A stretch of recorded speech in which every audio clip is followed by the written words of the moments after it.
আসসালামু আলাইকুম সবাইকে, welcome back to my channel. আমি আছি ফাল্গুনিস ব্লগ থেকে।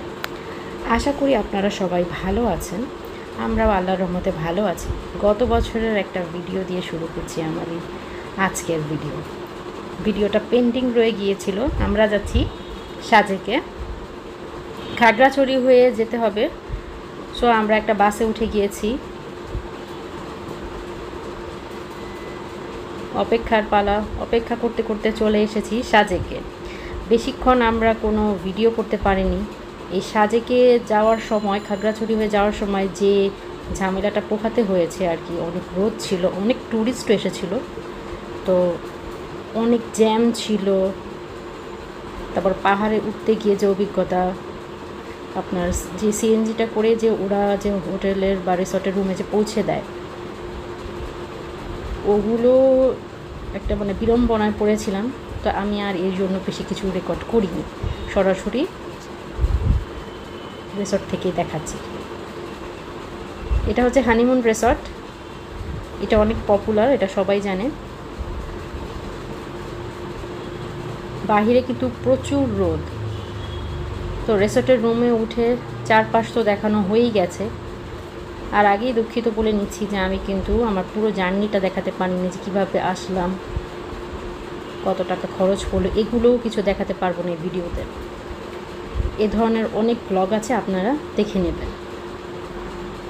ব্যাম্বো চিকেন কখনো খাওয়া হয়নি, সাজেকে এসে খেলাম, খুবই মজা ছিল ব্যাম্বো চিকেন। সাজেকে আসবো আর ব্যাম্বো চিকেন খাবো না, তা কিন্তু হয় না। তো এটা কিন্তু রাতের ভিডিও, এটা রাতের খাবারের ভিডিও। দুপুরের খাবারের ভিডিওটা করতে পারিনি আমি। ওইটাও বললাম যে একটা তাড়াহুড়ো বিড়ম্বনার মধ্যে পড়েছিলাম।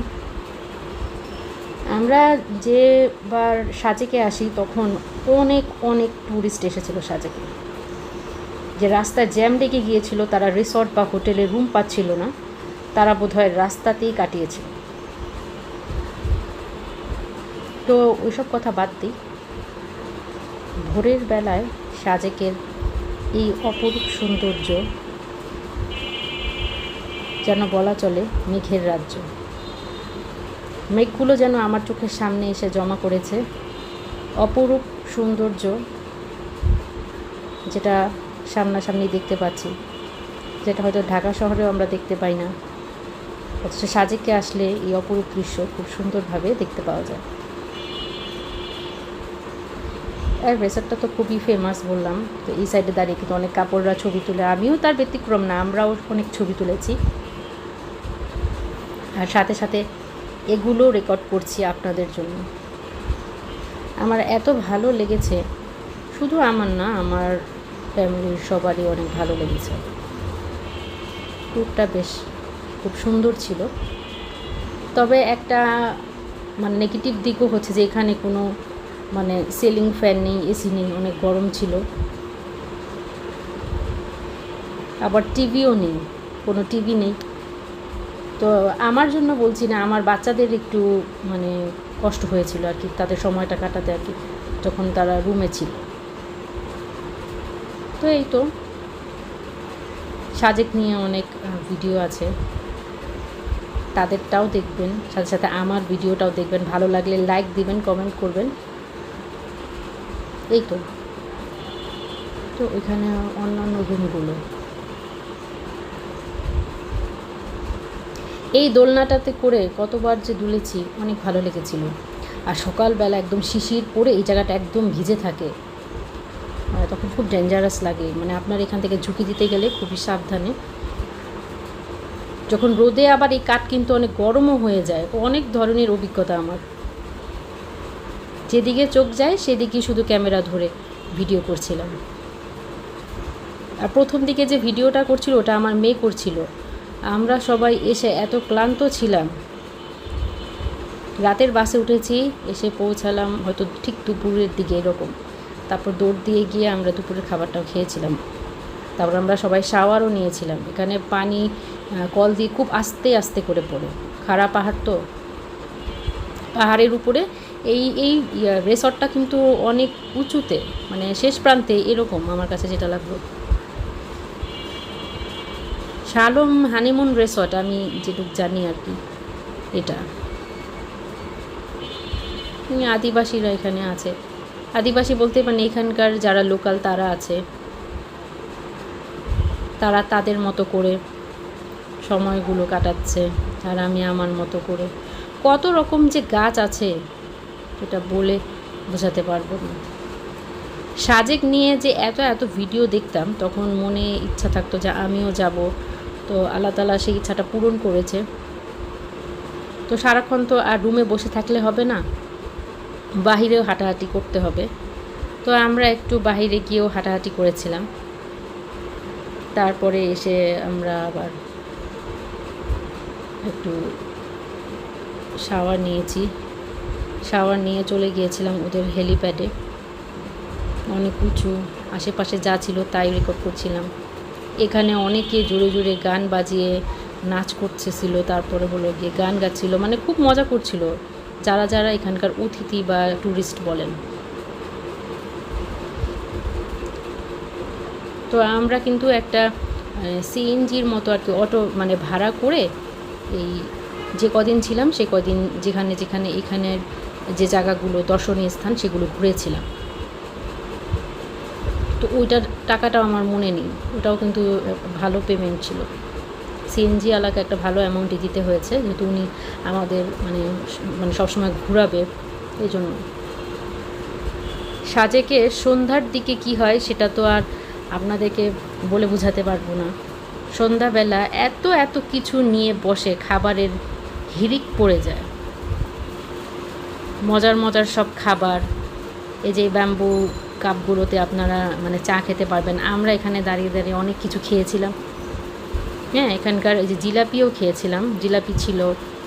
তারপরে আপনার বাঁশকরলেরও মানে পাকোড়া হয়। এখানে সিঙ্গারা থাকে, চপ থাকে, অনেক কিছু থাকে, পিঠার মতো জিনিসও থাকে। আমি তো মনে হয় 2বার মোমো খেয়েছি, মোমো আমার অনেক ভালো লাগে। আর আপনারা ক্যামেরায় যা দেখতে পাচ্ছেন এই সমস্ত কিছুই ছিল। চাটা মনে হয় এখানকার মানুষ অনেক খায়। তারপর chicken fry, French fry, toll জাতীয় জিনিস। তারপরে কেউ চকলেট বিক্রি করে, পান, বিড়ি, সিগারেট, পানি, আর খেলনা টেলনাও কিন্তু বিক্রি করে। আমার ছেলে মেয়ের জন্য নিয়েছিলাম।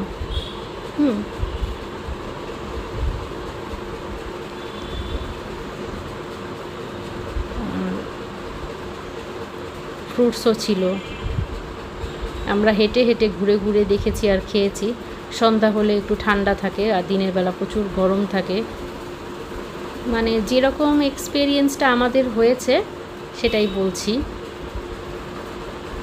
আর এখানে কিন্তু পাহাড়ি মুরগির মানে খাবার দাবার বিক্রি হয়। পাহাড়ি মুরগির উপরে যেটা করা থাকে, হলুদের ফুলেরও পাকোড়া ছিল। ওইটা আমার টেস্ট করা হয়নি, ফুলের পাকোড়াটা। বাট এখানকার যে খাবারগুলো মানুষ শখ করে খেতে চায় আর কি, সেগুলো। তো যখন চলে যাব তার আগে সকালবেলা ঘুম থেকে উঠে এই তো আমরা সবসময় সময়টা এখানেই কাটিয়েছি, কারণ এই জায়গাটাতে ব্যালকনিটাতে খুব সুন্দর। তো যেহেতু মেঘের সামনে আর কি, আর কি লাগে।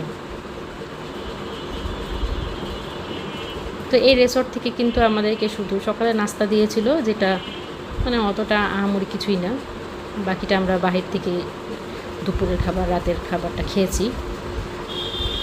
সবাই এসে আমি যে দেখালাম যে পাশেও অনেক মানুষজন আছে আমাদের, তো সবাই এসে কিন্তু এই ব্যালকনিতে বসে বসে সব কিছু দেখে, কী যে ভালো লাগে। আমিও মানে বাহিরে ঘোরার দৃশ্য বাদে সবসময় শুধু এই জায়গাগুলোই ধরে রেখে ভিডিওগুলো করেছি, কারণ মানে আপনাদের দেখানো হচ্ছে, আমার কাছে মনে হয়েছে যে আমার মেমোরিতে থাকলো, আমার ক্যামেরায় মেমোরিতে থাকলো, যাতে আমিও বা আমরা দেখবো কয়েক বছর পরে দেখলে মনে হবে যে হ্যাঁ আমরা এখানে গিয়েছিলাম, এটা করেছিলাম। যার এটা হচ্ছে একটা আমার চাইতে আমার হাজব্যান্ড বেশি এক্সাইটেড ছিল। ভোরে উঠে উঠে শুধু মেঘের ছবি, মেঘের ভিডিও করতে থাকতো, মেঘগুলো কিভাবে আছে। ওর এগুলো দেখে আমারও খুব ভালো লাগতো। তো পাহাড়ি মুরগির খাবারগুলো তো খাওয়া হয়েছে। তারপরে এই তো ভাত, ডাল, বাঁশকরলের তরকারিও আমরা খেয়েছি। এত রোদ আমার দুইটা বাচ্চা মানে গরমে পুড়েই গিয়েছে এরকম।